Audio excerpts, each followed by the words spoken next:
جو کہ خارش کر کر کے برا شروع ہو جاتا ہے۔ پہلے مزہ آتا ہے خارش کا، پھر اتنا خارش کرتے ہیں، رگڑتے ہیں کہ سرخی بائل ہو جاتا ہے، پھر اس میں سے خون نکلتا ہے، تکلیف دہ ہوتا ہے۔ اور خارش، چھوٹی بڑی خارش، معمولی خارش، اس کے لیے بھی یہ آپ نسخہ بنا کر استعمال کریں، انشاءاللہ بہت ہی شفا ہوگی، بہت جلد شفا ہوگی۔ اب اور تمام چیزوں کو اس مکھن میں ملا دیں، بیس برہم آئنٹمنٹ بن جائے گی۔ کس کے لیے؟ خارش اور دردر کے لیے یہ لگا دیا کریں۔ اس میں جو پارا ہے وہ بھی آپ نے شامل کر لینا ہے، یعنی مکھن اور پارے کو بعد میں ان ادویات پیسی ہوئی میں ڈال لیں، کھرل کرے، اور یہ مرہم تیار ہے۔ یہ بہت اچھی مرہم تیار ہو گئی داد اور خارش کے لیے۔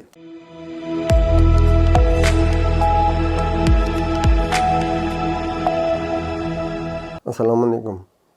داد اور خارش کا میں نسخہ بھی بتاتا ہوں، سکن ڈیزیز میں آتا ہے، بہت ہی اعلیٰ چیز ہے، بنائیں اور استعمال کریں، لوگوں کو بھی دیں۔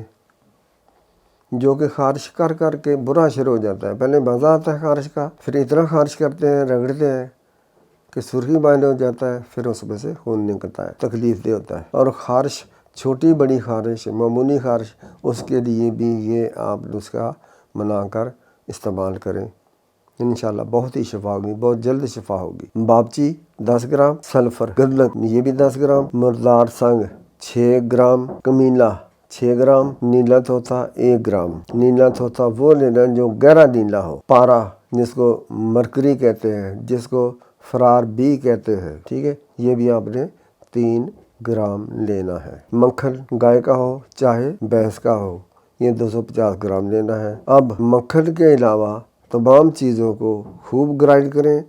گرائنڈ کرتے وقت اپنی آنکھوں کو اس کے گرد سے بچائیں۔ جب گرائنڈ ہو گئے تو مکھن جو کہ آپ نے 101 بار دھلا ہوا ہو، 101 بار دھویا ہو، ایک آدمی ٹھنڈے پانی کی دھار اس برتن میں ڈالے گا جس برتن میں پانی ہے، دوسرا آدمی مکھن کو کسی چیز سے یا انگلی سے ہلائے گا، پانی کو گرا دو، یہ ایک بار ہوا۔ اسی طرح دوسری بار 101 دفعہ اس مکھن کو دھونا ہے، واش کرنا ہے۔ اب اور تمام چیزوں کو اس مکھن میں ملا دیں، بیس برہم آئنٹمنٹ بن جائے گی۔ کس کے لیے؟ خارش اور دردر کے لیے یہ لگا دیا کریں۔ اس میں جو پارا ہے وہ بھی آپ نے شامل کر لینا ہے، یعنی مکھن اور پارے کو بعد میں ان ادویات پیسی ہوئی میں ڈال لیں، کھرل کرے، اور یہ مرہم تیار ہے۔ یہ بہت اچھی مرہم تیار ہو گئی داد اور خارش کے لیے۔